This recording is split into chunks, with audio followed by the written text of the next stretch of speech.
What's up, y'all? It's Stoker 001. Let me mute this TV. This is a question and answer video once again. And I've got two questions right now. They're both from the same guy. I've mentioned him before, Jacob Argo. But before we get to that, let's back dip and spit. Dipping on Stoker's long cut wintergreen today.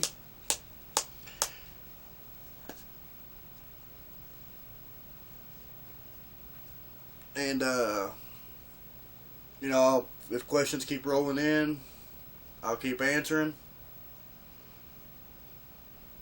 But if no more than two questions roll in like last time, I might have to sneeze in a minute. No, okay. If no more than two questions roll in, I'll do a bit of a story,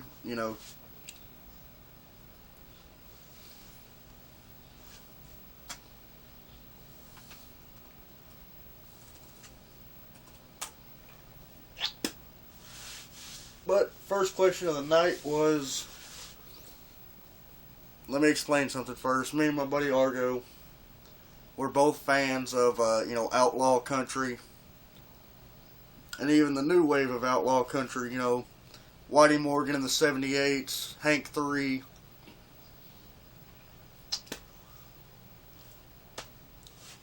Sturgill Simpson.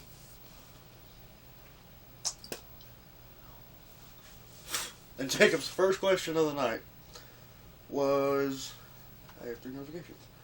No.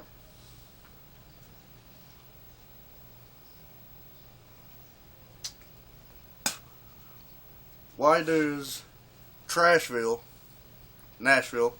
suck so bad now? Well, Jacob, that's a question that is purely left up to opinion. But my opinion on it is, it sucks so bad because almost every outlaw or classic country artist is dead now.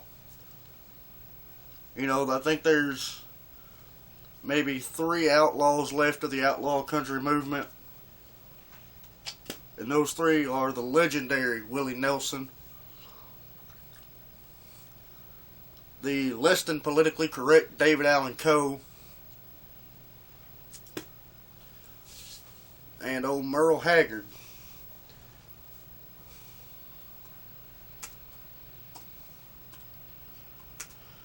And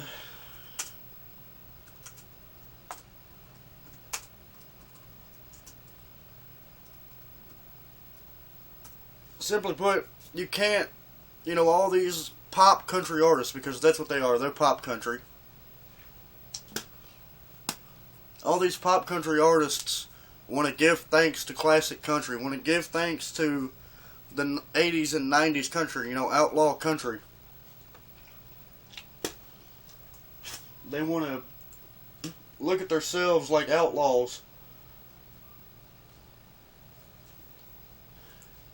They want to look at themselves as legends when they ain't done nothing to prove that they're legends. I'm going to read you a picture. Well, actually, I'll just show you the picture. This is from a page called We Hate Pop Country.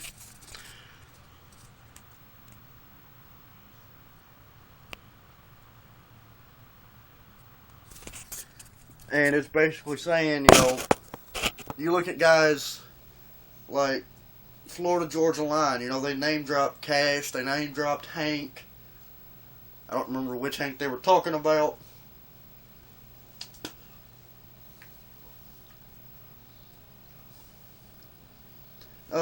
Yesterday was Waylon's 13th anniversary of his death.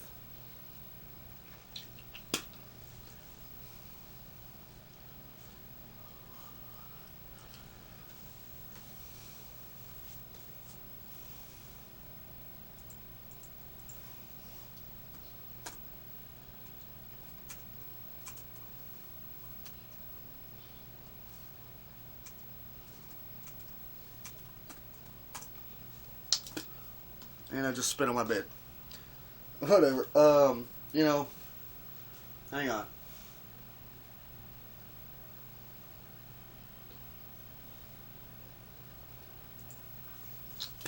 You know, I mean, you got guys that are doing somewhat of an outlaw country song, like Brantley Gilbert. He did a song called Bonnie and Clyde. It's a good song. It's got the outlaw vibe to it, but it's much like David Allan Coe once said. It's not the perfect country and western song, because it ain't said nothing about. Well, it did say something about getting drunk, but you know, if you ever heard David Allan Coe's, I think it was Long-Haired Redneck. It was something to that notion.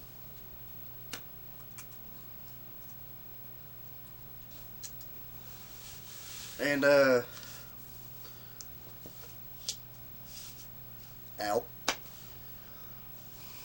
Hang on, let me look up which song it was, y'all. Because I'm not too sure on which song it was.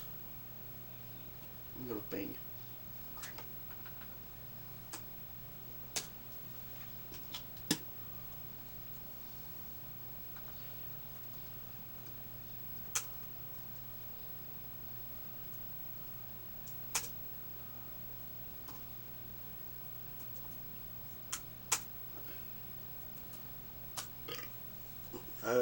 This might take a minute, y'all. So, while I'm doing that, alright, hold on.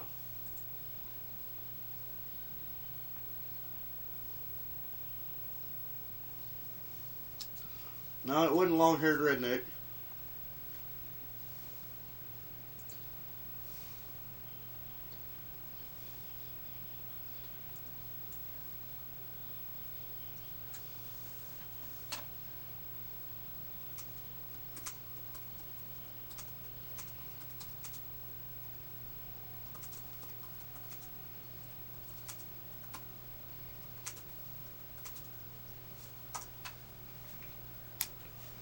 I will find it, y'all.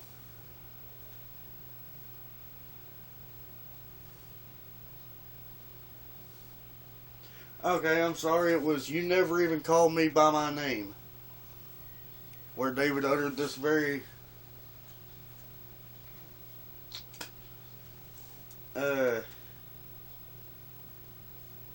very common quote, and the quote goes like this.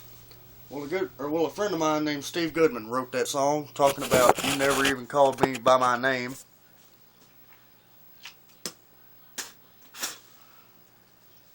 And he told me it was the perfect country and western song. I wrote him back a letter and I told him it was not the perfect country and western song, because he hadn't said anything about mama, or trains, or trucks, or prison, or getting drunk. Well, he sat down and wrote another verse to the song, and he sent it to me. And after reading it, I realized my friend had written the perfect country and western song, and I felt obliged to include it on this here album. And the last verse goes like this here. I can't sing, so I'm just gonna speak it. Well, I was drunk the day my mama got out of prison, and I went to pick her up in the rain. And the rest of it isn't on here, but I remember it. And it goes,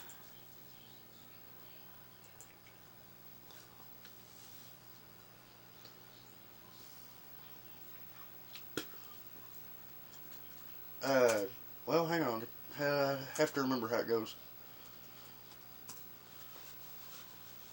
But before I could get to the station in my pickup truck, she got run over by a train. You know, that's how Steve Goodman wrote David Allan Coe's last verse to You Never Even Called Me By My Name.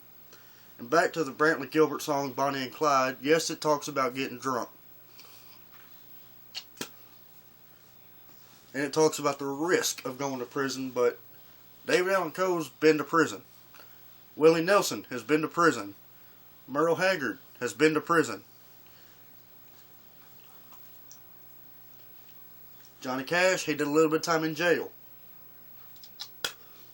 But honestly, you know, you look at today's country and you look at outlaw country, and you can tell the difference. There's maybe two relevant artists of today that actually honor the outlaw movement, and that would be Hank 3 and Sturgill Simpson, just because of how they write their songs. And his other question was, what's a good fruity dip? Argo, to be honest, man, I ain't had very many fruity dips. The only one I've really had the only two I've had are Skull Berry and Kayak Grape. I didn't care for either one of them. But from what I've heard from people, I would say Skull Apple isn't bad, and I've also heard Skull Peach ain't that bad either.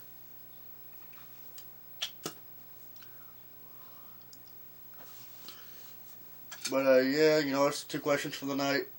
And last time I did a Q&A, I won't say last week because it's been more than a week. Orion Thomas Horn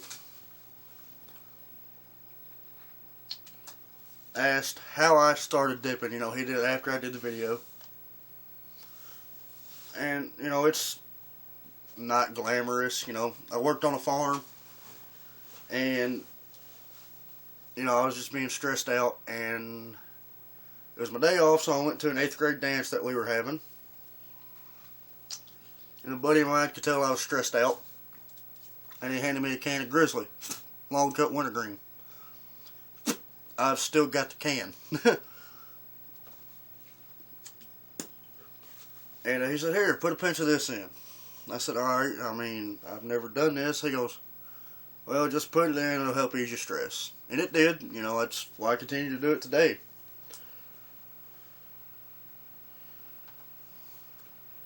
And, I dip every single day that I can. If I've got dip, I'll dip it. Or, if I've got dip, I'm dipping. I don't care.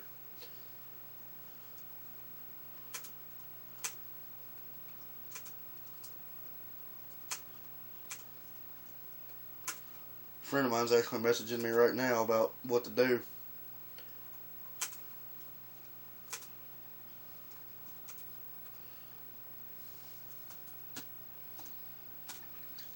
About a situation they're having. I would get the can of Grizzly out of the tower, but I take that can out, the whole thing's going to fall. Because of the way I have the tower. Which I had to deconstruct a little bit today. Because I got a tub. There's the rest of the cans. They say they come with 10 cans. Every time I get them, I usually get like 10 and a half or 11 cans out of it.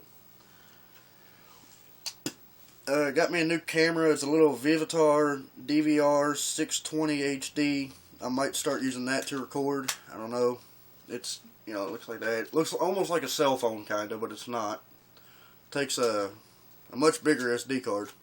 And that's only a 2 gig. Now I can't get it back in the... There it goes.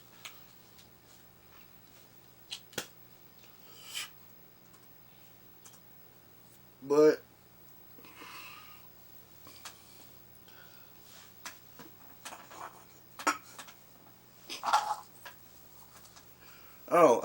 review, because I had another can earlier this week, but it's gone now. Longhorn Wintergreen sucks. That's all I got to say about it. Doesn't last long. There's barely any wintergreen flavor to it. Then again, I think I'm just spoiled to Stoker's and Copenhagen. Like, I'm not kidding y'all. The bottom 5 rows of my tower is nothing but Copenhagen cans. And then the next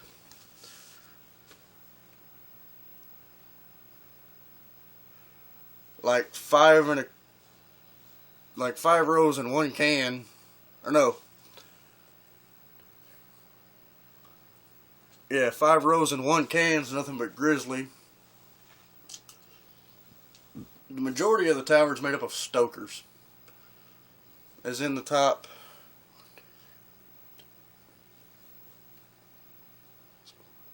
18 rows are Stoker's cans. And this keeps moving. Oh.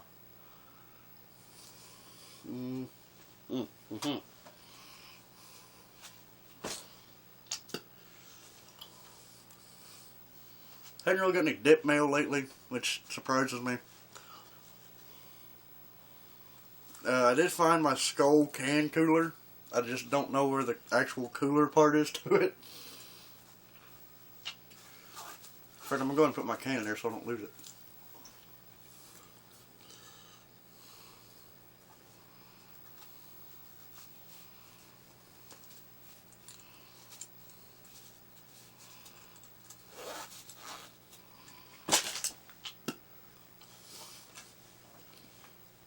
But, you know, I've only had 2 questions roll in. So I think I'm going to end the video here. There will be another video probably next week. Maybe a week after that. But, as always, keep your can cracked, keep your lip packed, and always keep it freaking hillbilly.